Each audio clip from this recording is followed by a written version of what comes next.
Assalamualaikum warahmatullahi wabarakatuh. Selamat pagi anak-anak. Waalaikumsalam warahmatullahi wabarakatuh. Pagi, Bu. Sebelum kita mulai pembelajaran pada pagi hari ini, alangkah baiknya kita berdoa terlebih dahulu. Yang dari kelas ini siapa nih yang mau berdoa? Saya, Bu. Oke, Mbak Sof, tolong berdoa ya. Baiklah teman-teman, sebelum pembelajaran dimulai, sebaiknya kita berdoa terlebih dahulu ya. Berdoa menurut agama dan kepercayaan masing-masing. Mulai. Berdoa tak pernah cukup. Terima kasih Mbak Sama sudah berdoa. Selanjutnya Ibu absen terlebih dahulu ya. Di sini ada yang tidak masuk sakit atau bagaimana? Masuk semua? Masuk semua, Bu. Alhamdulillah, kalau nggak ada yang sakit, berarti kita telah diberikan kesehatan sama Allah sehingga kita dapat mengikuti pembelajaran pada hari dengan nyaman ya. Nah, kali ini tuh Ibu akan melanjutkan materi tentang perpajakan. Nah, tujuan dari kegiatan pembelajaran kali ini itu, yang pertama, kalian itu akan menjelaskan mengenai pengertian pajak. Yang kedua, kalian akan mengidentifikasi jenis, peran, dan manfaat dari setiap jenis pajak. Selanjutnya, kalian akan mengidentifikasi asas pemungutan pajak yang ada di Indonesia. Yang terakhir, kalian akan membuat satu proyek, yaitu mapping mengenai analisis pengaruh pajak terhadap pendapatan nasional. Nah, kali ini Ibu menganut model pembelajaran, yaitu project-based learning atau pembelajaran berbasis proyek. Nah, kalian di sini dituntut untuk menghasilkan suatu produk, yaitu Ibu menurut kalian untuk membuat mapping terhadap materi yang akan dibahas kali ini, yaitu pajak. Nah, Ibu mau tanya nih, kalian kan remaja nih, pasti suka nongkrong kan sama teman-teman, nongkrong di kafe, atau biasanya nih orang-orang seperti itu suka nongkrong di HM tuh. Nah, kalian suka nongkrong di situ nggak? Di HM, di situ? Suka, Bu. Oke. Selma suka di nongkrong di HM ya, di mana? Di food court. Suka juga di sana. Iya. Cuma sama aja nih, kalian nih, Zahra, Vira, atau Septi, biasanya nongkrong di mana nih? Nongkrong di kafe, Bu. Biasanya nih kalau kalian nongkrong di kafe atau nongkrong di HM tuh, kalian tuh beli sesuatu, beli apa sih kalau nongkrong tuh biasanya? Nih. Kalau Salma kalau nongkrong sama temen tuh biasanya beli apa? Kalau saya beli es krim. Nah, kalian suka nggak sih di struk pembelian kalian tuh di bawahnya paling bawah tuh ada tulisan PPN 10%. Iya, ada, Bu. Ya, Bu, ada. Nah, adanya PPN itu kan berarti kalian harus menambahkan, harus bayar lebih 10% dari jumlah yang kalian bayarkan, ya kan? Ya. Ya kan akhir-akhir ini tuh pemerintah tuh mencanangkan bakal naikin tuh pajak PPN jadi 11% kira-kira tuh. Septi, Selma, Zahra, sama Fira tuh bakal tetap nongkrong dengan beli es krim, beli minuman yang sebanyak biasanya tuh. Biasanya kalian beli es krim dua, tiga, apa bakal mengurangi tuh? Gimana tuh kalian kalau dinaikin PPN-nya? Kalau saya tetap bukan naiknya cuma sedikit, cuma 1%, dari 10% ke 11%. Yang lainnya tetap apa mau mengurangi nih? Mengurangi, Bu. Kenapa tuh? Biar lebih cepat mengurangi. Biar hemat ya. Nah kan kali ini bahas tentang pajak ya. Ada yang tahu nggak sih pengertian dari pajak itu apa? Siapa yang tahu nih? Saya, Bu. Ya coba sama tolong jelaskan. Menurut saya, pajak itu iuran rakyat kepada kas negara berdasarkan undang-undang yang dipaksakan atau bersifat memaksa, dengan tidak mendapat jasa timbal secara langsung, dapat ditunjukkan untuk membayar pengeluaran umum atau pengeluaran negara. Oke, sama bagus banget nih pengertiannya. Berarti sama tadi belajar ya. Nah, anak-anak, jadi pengertian pajak itu yang betul seperti yang dijelaskan oleh Selamat. Itu tuh kontribusi wajib nih pada negara. Kita termasuk orang yang wajib pajak, jadi kita tuh wajib membayar pajak untuk negara. Nah, sifatnya memaksa karena berdasarkan undang-undang. Kan di undang-undang juga ada kan tentang pajak itu sendiri. Nah, kalau kita bayar pajak itu kita nggak dapat imbalan langsung. Misal kita bayar pajak apa ya PPN tuh, kita kan nggak dapat tuh langsung imbalan apa, kita kan nggak dapat kan. Mungkin kita akan mendapat imbalannya mungkin di kemudian hari, misal perbaikan sarana atau prasarana umum. Kalian tahu nggak pajak itu kan jenisnya kan ada banyak nih. Kalian tahu nggak apa aja sih jenis pajak selain PPN tadi? PBB Pajak hotel, Bu. Pajak kendaraan hotel. Pajak restoran. PBB. Kayaknya betul semua nih. Tapi nggak cuma itu sih, nggak cuma PBB, nggak cuma pajak penghasilan, nggak cuma pajak kendaraan atau pajak hotel. Sebenarnya tuh pajak itu ada banyak sekali. Nah, jadi kan kali ini kalian kan ada tugas nih buat proyek. Nah, ibu tuh akan ngasih kasus nih ke kalian. Karena proyek ini tuh kelompok, dan setelah ini cuma ada 4 orang, jadi kita bikin satu kelompok aja ya. Nah, proyek yang bakal kalian kerjakan, itu tuh kalian harus menganalisis nih, kenaikan PPN 11% tuh apa sih dampaknya terhadap pendapatan nasional. Bu, maaf mau tanya boleh? Oh iya, Mbak Septi apa? Berarti kalau dari tugas yang Ibu berikan tadi, kita nyari pengertian PPN sama lain-lainnya dulu gitu, Bu. Makasih. Mbak Septi, jadi kalian nanti bisa mencari pengertian, ataupun seperti jenis-jenis dari pajak PPN itu seperti apa, karakteristiknya, ataupun bagaimana itu tergantung kelompok kalian ya. Baik, Bu. Baik, Bu.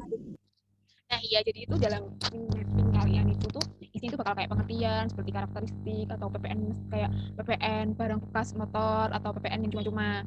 Nah, Ibu kasih waktu kalian 10 menit nih buat bikin rancangan dari mind mapping yang akan kalian buat.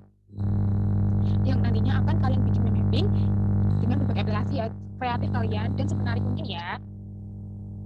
Baik, Bu. Baik, Bu.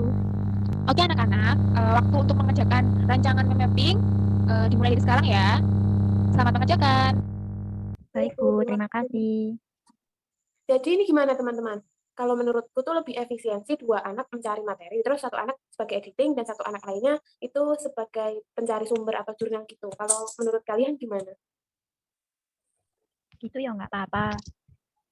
Mungkin ada yang mempunyai usulan mau menjadi editor atau mencari sumber atau mencari materi? Aku mencari materi ya. Ya udah, aku Aku sama lagi kayak Septi, aku mau mencari materi. Kalau Kak aku Vira, lagi oh Vira gitu. Berarti Zara mencari sumber atau jurnal gitu gimana, Zara? Boleh. Oke, siap. Teman-teman. Selamat mengerjakan. Gimana nih anak-anak buat rancangan mind mappingnya? Ada kendala apa enggak? belum ada, Bu. Oke, jadi di rancangan mind mapping ini tuh kalian harus mencatat ya, mulai dari sumber, pembagian tugas, mulai sama pembahasan-pembahasan yang kalian bahas dalam diskusi ini. Oke? Baik, Bu.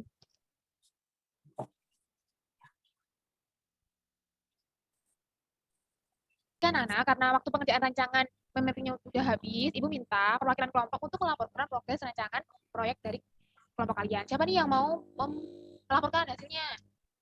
Saya, Bu. Oke, Bu, silakan. Sebelumnya, izinkan saya untuk memaparkan hasil diskusi dari kelompok kami mengenai progres rancangan proyek dari kelompok kami. Nah, pertama-tama, saya dan Septi itu sebagai pencari materi.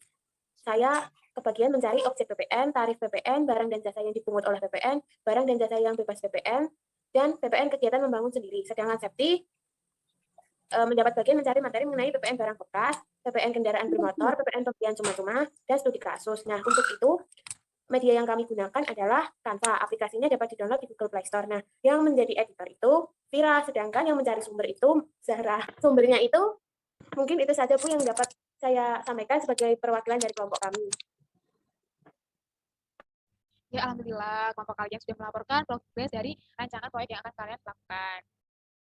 Rancangan kalian udah bagus nih. Selanjutnya Ibu kasih waktu kalian sekitar 40 menit untuk membuat mind mapping-nya.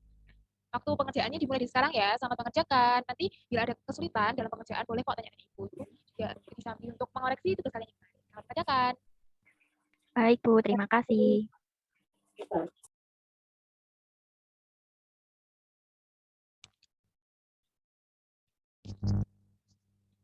Halo anak-anak, gimana nih proses pembuatan mind mapping-nya? Ada kesulitan nggak? Alhamdulillah tidak, Bu. Alhamdulillah kalau kelompok kalian baik-baik saja. Ibu hanya ingin memberitahu bahwa pengerjaan kalian tuh tinggal 10 menit lagi. Jangan lupa mind mapping-nya yang kontras di antara tulisan dan background-nya agar terus kalian terbaca. Baik, Bu.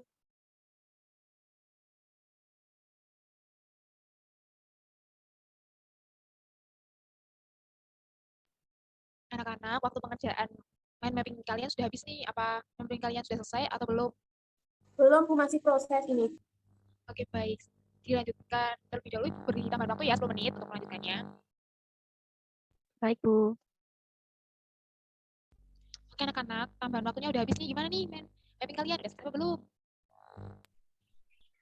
Insya Allah sudah, Bu. Alhamdulillah kalau sudah. Berarti ini kalian langsung presentasi ya. Ya, Bu. Baik. Baik, Bu, siap. Oke, waktu presentasi dipersilakan.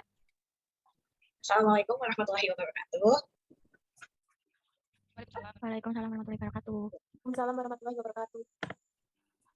Kami dari kelompok 5 dan jasa yang dipungut oleh PPN. Berdasarkan Undang-Undang Nomor 42 Tahun 2009 tentang PPN, berikut barang-barang yang kena pajak. Yang pertama ada BKP di dalam daerah pabean yang dilakukan oleh pengusaha. Yang kedua, impor barang kena pajak. Yang ketiga, konstruksi teknik yang ditanam atau diletakkan secara tetap pada satu kesatuan tanah dan atau perairan dengan kriteria. Yang pertama, konstruksi utamanya terdiri dari kayu, beton, pasangan batu bata atau bahan sejenis.